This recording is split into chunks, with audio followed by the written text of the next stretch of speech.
Guys यो चाहिँ Gamal खोला हो। यो चाहिँ पत्र आउँदैछ हेर्नुहोस् त्यहाँ माथि तल।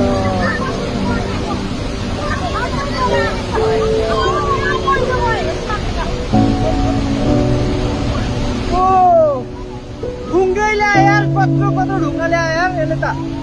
बाफरे बाफरे बाफरे बाफरे के हो यो त यार, डेन्जर ढुङ्गा ल्याएर यार यसले त। भागौ भागौ भागौ भागौ।